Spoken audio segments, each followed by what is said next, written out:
When injustice becomes law, resistance becomes the duty of the citizen.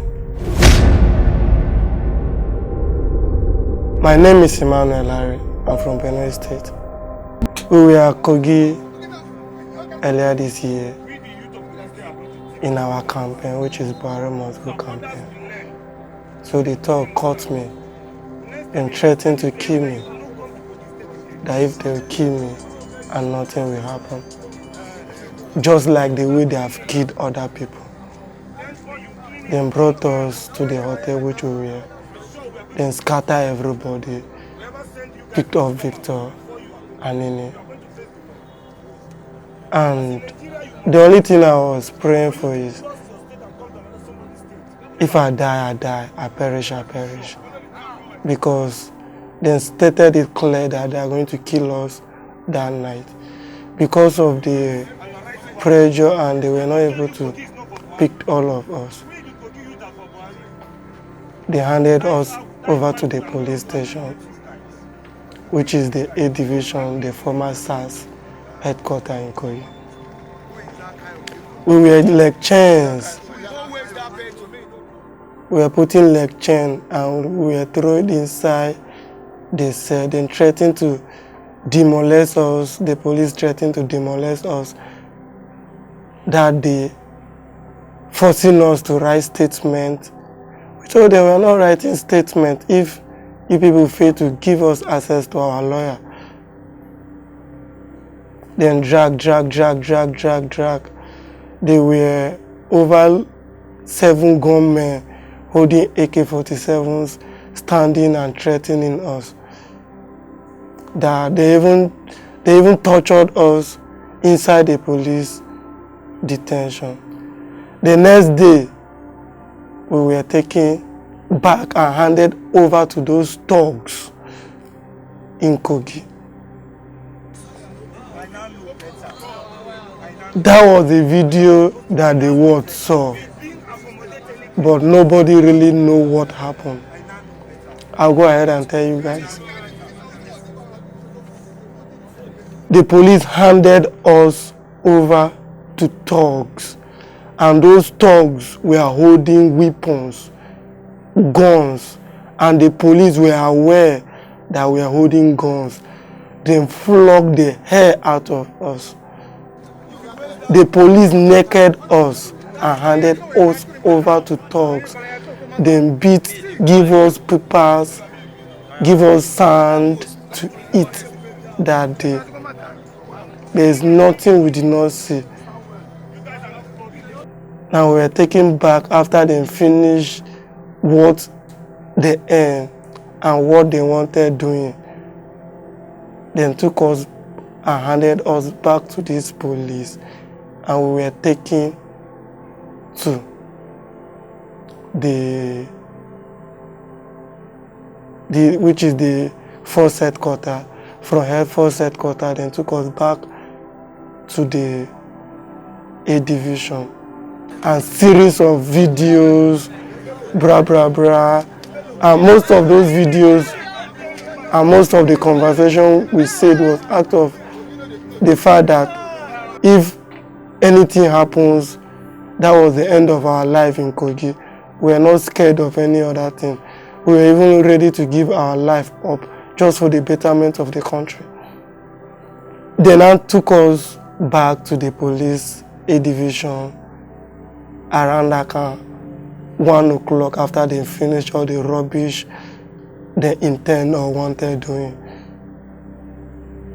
The police now took us, put us leg chains in our legs and put us inside a cell. We were in the cell with leg chains, no food, no water, nowhere to bath as of on Sunday, Monday. On Tuesday, we were taken to the magistrate court, Paco, the one in the chief magistrate court in Lokoja. The judiciary was already on strike, but the government always find their ways in doing their things. Now they took us. The magistrate have to proceed the reading respect. I always say the government always find their ways where they want to do their injustice. The court sit in the judge office and proceed their readings. I told them that we need to have access to our lawyer. We demanded for them to give us access to our lawyer. They just tell me we should call our lawyer in Kogi prison, which is the Kaba prison, to file bail application. I knew very well that the court is on strike. That is the level of injustice there is in the country. They reminded us to the Kaba prison. We went there. We didn't have access to call, but people followed us up and visited us on Thursday. As of on Thursday, we were supposed to make call then, but as we are going for call, people already come for visiting. So as of Sunday, Monday, Tuesday, Wednesday, we didn't eat. Even in the Kaba prison, we were scared. What if they poison us? What if at the cost of this, they lost us and we are nowhere to be found? Even in the Kaba prison, the warders were threatening us, telling us how Yahya Babel have been sending thugs to kill people. So, and we were in the mouth of the baby tyrant, which is the Yahya Babel. We spent 78 days of nightmares in the daytime. We saw how people were incarcerated. 20, so many people, a 16-year-old boy was remanded in Kaba prison. What is a 16-year-old, 17, 16, 13, 14 doing in prison for? That is the level of impunity there is in this country. We are still on the case up till now. Of recently, they even changed the charges. They brought another charges as of the last time we went to the court. Okay, let me go back to the DSS custodies. So at the cost of us having those kind of nice men, we are Christians. We decided to have a Thanksgiving service, and we decided to celebrate it at the Dunamis church. We finished our church, then give us food. We were coming out. We took vehicles. The next thing I discovered that they were hitting Victor and Nini. They were beating him, demolishing him, and we were already about to leave. They took us back to the church security. There's nothing we didn't even see. So now it's a crime for us to give thanksgiving or to come and worship in the place of God. They told us that they are going to hand us over to the police. We stood like 30 minutes, that there's instructions that they should not hand us over to the police, that they should hand us over to the DSS custodies. That if they handed us over to the police, the next day or that day, they will come and bail us. They don't want them to bail us anytime soon. That was when they brought the DSS. Then picked us. Immediately we go to the DSS headquarters. The person that picked us received a phone call, and he told them that is Pastor Paul Eneche that told them to keep us for safekeeping. Are we animals? Are we food? Is it a crime for us to go to church? If so many of us now come out and say we are no more Christians, we don't want to go to church again, these are most of the reasons, because we are being human. Which better English? We are being tortured inside the church premises. Church handed us over to the lawless DSS. That they should keep us for safekeeping. And we have been kept for safekeeping for 31 days. Now let me go deep into what happened in the safekeeping, which the pastor told the DSS custody, or the DSS to do to us. In summary, but I'll go with details. We were lecturing in DSS custody. We were paraded with lecturing from one office to another as of on Monday, because we refused to write statements. They wanted doing us to weaken our spirit, to weaken and demolish us. We were tortured because we refused to eat their food. We were tortured because we requested for us to see our lawyer. We were tortured because we did not keep quiet inside DSS detention. Up till now, some of those injuries or some of those injuries is still on our body. There is no day that we didn't receive a nightmare during broad daylight. There is no day that we will not have a part of mental torture, physical torture, psychological torture, just because we refused to write statement and we requested for us to see our lawyer. The food that they were giving us is nothing to talk of. It's not something you can even give to your dog in the house. We spent 31 days in DSS custodies, sleepless nights, torture day, night, front and back. It's just unimaginable. Not just that, but that is how these guys have been keeping innocent people in their custody. That is how DSS have been kidnapping people in their own custody. The only thing I'll tell the Nigerian to do is the DSF is not worth being our intelligent officers, because they don't deserve us. They don't deserve it. They cannot be lawless. Which image are they trying to portray to the neighboring countries?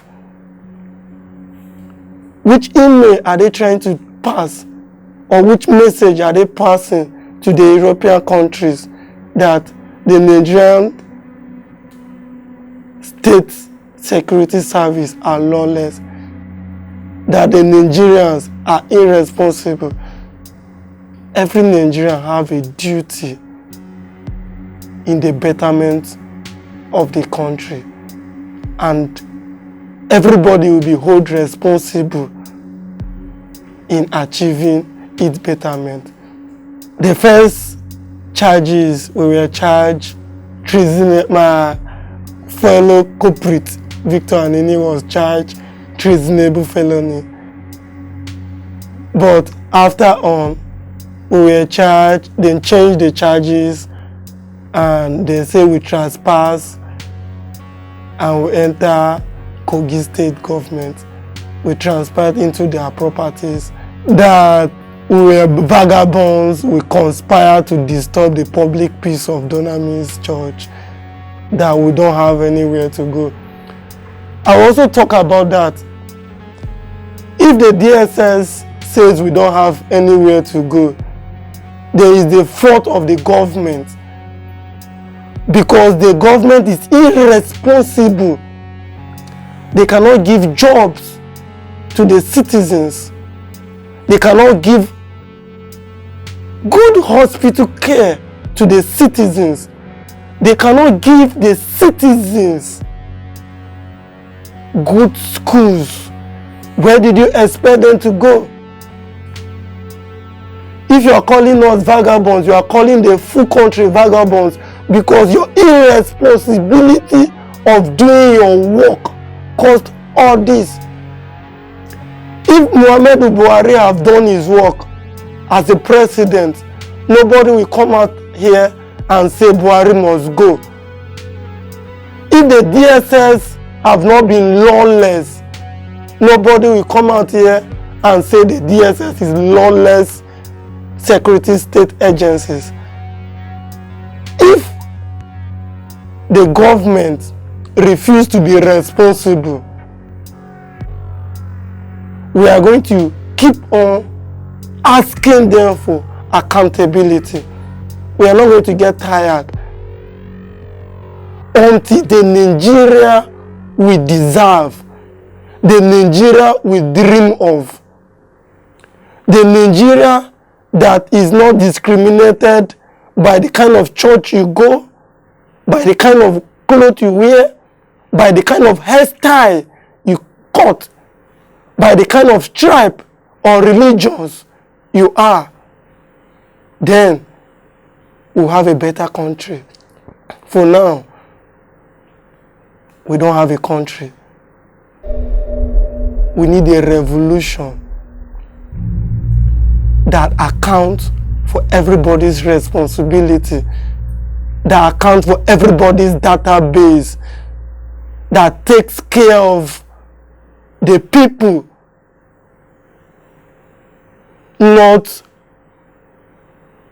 some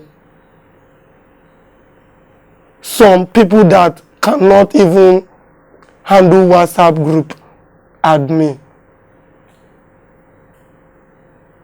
at public, or that will be handling our full country. I love the country so much, so I won't allow anybody to come and blackmail us. It's affecting us, whether you are rich or poor. If you go to United States, you bring your passport as a Nigerian, the first thing they will do is to take dogs to lick you up. Is that not too much? None of our brothers, none of our relatives that are outside, in as much as you are having Nigerian passport, you are cursed. Who do us? Who do us? We that we are asking for the betterment of the country, we are being chained, we are being detained because we are asking for them to be responsible. Everybody have a duty to play. Even if you travel out of the country, you will not have peace, because Nigeria is already cursed by these cloudless, lawless people that are in power today. We need a Nigeria that will work for all.